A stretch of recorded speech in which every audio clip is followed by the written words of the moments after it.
So I'm going to be showing you guys a review on the Stihl 201, and we're going to see if it's actually good for professional tree work. Let's get into it. So we're going to run over a few things. We're going to run over how easy it is to take apart. We're going to do some cutting about like its horsepower, CC, here's quality, and the cons and everything as well. So how easy it is to break, so on, things like that. Give you my final review on how good this saw actually is with professional tree work. When it comes to repairing this saw, you kind of want, when you're on site, granny doesn't really know what they're doing, you're up a tree, you're climbing, all these sort of things, you want it to be fairly simple, right? So when it comes down to the basics of, replacing new chain, even modifications, putting a new muffler in, it's really simple. For the muffler, unscrew these two, take them out, pull the old one out, put the new one in, screw it back in. It's simple as, same as most Stihls, dog's tooth, just 2 screws. The changing the chain tightness, just there. It's very simple, but also very well made. When it comes to more in-depth stuff, it gets a little bit more complicated because they've got a lot going on. They've got smart features now and that sort of stuff, but it's also very simple to do if you do it the right way. So I would recommend this if you're going to be on site and you're going to be climbing all the time and things are going to go wrong, and for example if you smash the handle and you can't use that, you might not be able to fix it on site right then, but you could easily take it back and repair it by getting a new whole set of these. And that's a good thing about them, there's loads of them about, so there's loads of pieces for it, so you can buy a replacement to these, every single little part about it. You can buy a new one and you can fit it in watching a YouTube video. I've got one myself and it shows you how to fit a new one on, and it's really simple. It looks quite confusing at the beginning, but to be honest, the way they're made, it's not too bad. They're designed to be able to be taken apart and put back together.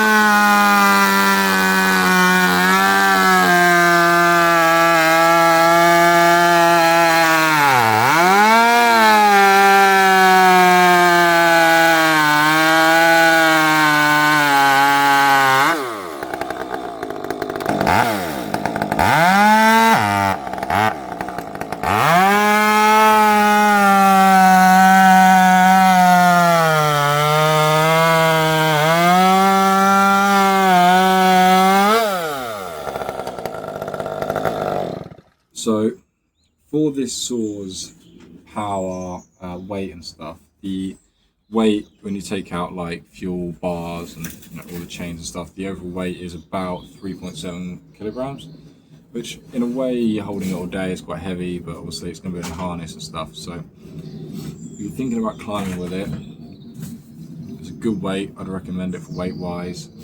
There's a lot of pros going around for this saw, but the durability, so like the lifespan of the saw, is about, I don't know, it's a lot of years if you look after it, maintain it, put good fuel in it, stuff like that. You're going to find that it's going to last as long as you want it to, if you don't bully it around. I think it's got about 2.4 horsepower. There's nothing too crazy,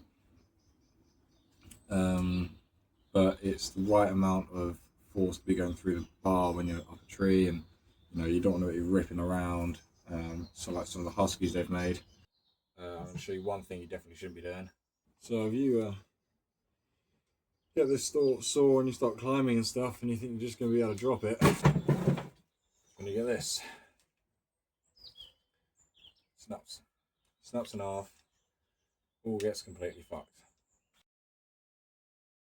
Okay, so for the modification side of things, obviously you can get a longer bar up to about 14 inches.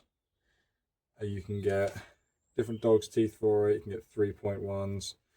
You then got the muffler exhaust, which help a lot. You pretty much only get the most basic air filters. You can take different parts of it off to make it more efficient. There isn't, kind of comes down to the mufflers, dog teeth, bar size, just the overall quality of stuff that you're putting in it. Everything for the modifications. So for the final review of the 201, we've got the pros, which are the weight, the durability, as in length of time it's going to last you to keep after it,